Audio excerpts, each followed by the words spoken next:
손을 여러 번 드셨습니다. 이준석 후보 발언하시죠. 예, 방금 전에 권영국 후보님 말씀하신 것처럼 이제 윤석열이라는 그런 음모론자, 망상을 하는 사람에 대한 위험함은 우리 국민들께서 익히 아셨을 것이다 이렇게 생각합니다. 그분이 여러 가지 망상을 하셨지만 특히 부정선거 담론 같은 경우에는 매우 위험했고 그것을 규명하겠다는 민영하에 계엄이라는 아주 큰 잘못을 저질렀습니다. 저는 이미 정치적으로 사망한 것이나 마찬가지인 윤석열 대통령에게 얘기하기 앞서 지금 이 자리에 우리와 함께 서 있는 이재명 후보의 생각에 대해서 좀 궁금할 필요가 있다 생각합니다. 사실 이번에 부정선거 담론 마찬가지로 지난 2012년 대통령 선거 이후에도 부정선거를 주장하는 사람들이 있습니다. 김어준 씨나 이런 분들 중심으로. 그런데 이재명 후보도 사실 이것에 동조해가지고 부정선거에 관한 내용을 공유한 바가 있습니다. 그래서 이것에 대해서 아직까지 입장을 갖게 가져가시는지 궁금하고요. 천안함에 대해서도 잠수함과 충돌했다 연구 결과 나와라는 내용을 공유하면서 천안함 음모론에 동조하는 모양새를 보여줬습니다. 그리고 또 서부전선 포격 당시에 현지 주민이 북한 측의 포사격을 듣지 못했다는 내용의 뉴스를 리트윗했는데요. 이거는 사실 대통령이 되면은 대한민국의 안보를 책임지는 사람이 돼야 되는데 우리 목숨 바쳐 서부전선을 지키고 있는 장병들을 믿지 못하고 군을 믿지 못하고 오히려 북한의 주장에 역성을 들거나 아니면 이런 음모론자들과 결을 같이 하는 것인데 이런 행보에 대해서 반성하는 자세인지 우선 궁금합니다. 네, 말씀드릴 기회를 주셔서 감사하네요. 제가 말씀드렸던 부정선거는 국정원이 댓글 조작을 통해서 국민 여론을 조작했기 때문에 그 측면에서 부정선거라고 한 거지 무슨 투개표를 조작했다 이런 차원의 윤석열이나 우리 김문수 후보가 관심하는 그런 부정선거는 아니라는 말씀 하나 드리고 두 번째로는 천안함은 저는 정부 발표대로 북한에 공격했다는 것이라고 공식적으로 제가 숫자 발표했다는 말씀을 드립니다. 덧붙여서 제가 이준석 후보한테 이거 하나 여쭤볼게요.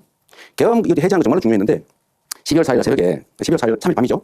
다른 사람들은 전부 국회 담을 넘어서 정말 들어가 전부 계엄 해제에 참여했는데 본인은 왜 담을 넘어가자는 그 참모 보좌관이 넘어가자는데 뭐 야당을 치면서 쉽게 거의 폭언을 하면서 계속 말다툼을 하면서 결국은 계엄 해제 표기에 참여하지 않았어요.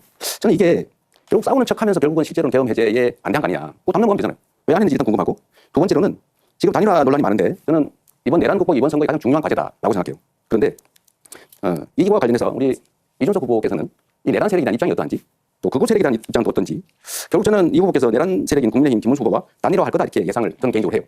근데 당권을 주겠다든지 총리를 맡겨주겠다 이런 제안이 있었던 걸로 보이는데 단일화, 이 내란 세력 후보가 단일화 할 건지 궁금해서 한번 물어봅니다. 이거 뭘 또 거래를 하는 거 이건 불법 아닌가요? 저는 결국 이재명 후보가 음모론적이고 세상을 참 삐딱하게 보고 있다는 것을 다시 한번 증명하고 있다 이런 생각을 합니다. 계엄이 터졌을 때 아마 귀당에 계신 분들께 한번 여쭤보면 알 겁니다. 저는 귀당에 있는 의원들과 계속 소통하고 있었습니다. 지금 국회 본회의장에 몇 명이 들어갔냐. 제가 택시를 타고 국회 쪽으로 이동하는 와중에도 계속 물어봤고요. 그래서 170명 가까이 들어갔다는 것을 보고 안심해서 저는 밖에서 그러면은 여기에 진입하지 못하게 하는 것이 부당함을 항의하겠다라고 제가 이야기하고 계속 밖에 있었던 것입니다. 그리고 안에서 국회의장 비서실에도 연락해가지고 여기 밖에 지금 4명 정도 의원이 못 들어가고 있으니까 와서 우리를 들어가게 해달라라는 요청까지 했고 실제로 그분들이 오셨습니다. 저는 이번에 헌법재판소에서 계엄에 대한 판단을 내리면서 탈의 판단을 내리면서 결국 이런 것들이 증거자료로 쓰인 것을 잘 알고 계시고 겁니다. 그리고 제가 천안함 의원실에 저와 악역하게 지내는 비서관에게 그 얘기를 했을 시점은 이미 표결이 끝난 시점이었습니다. 제가 도착한 시점이 표결 한 5분 4분 전이었고요. 그렇기 때문에 제가 안에 있는 민주당 의원들과 소통까지 해가면서 정확한 숫자를 파악해서 저는 밖에서 못 들어가는 의원들 같이 들어가겠다 했던 것입니다. 그것을 비난하는 의도를 저는 잘 모르겠는 것이 민주당에도 진입하지 못하는 의원들이 있는 것으로 알고 있습니다. 그분들은 그럼 이재명 후보의 논리대로 그러면은 계엄을 막을 생각이 없었다는 것입니까? 그렇게 삐딱한 생각으로 우리 당 의원 보는 시각과 다른 당 의원 보는 시각이 다르기 때문에 이재명 후보가 갈라치기 하고 우리 편 아니다 저기하고 본다는 그런 이야기를 듣는 겁니다. 굉장히 안타깝고요. 저는 국민의힘의 이야기에 대해 가지고 단 한 번의 예외 없이 단일화에 관심 없다고 이야기하고 있습니다. 이재명 후보는 그냥 본인의 망상 속에서 계속 그것만 두려운 겁니다. 그래서 이런 아주 중요한 정책을 물어야 되는 자리에서 자기 궁금증 해소하러 나오신 거거든요. 저는 이런 것들은 이재명 후보가 굉장히 편협한 시각을 갖고 있다는 확신을 국민에게 줄 거라고 봅니다. 네, 제가 정리해서 이 말씀을 한번 드려볼게요.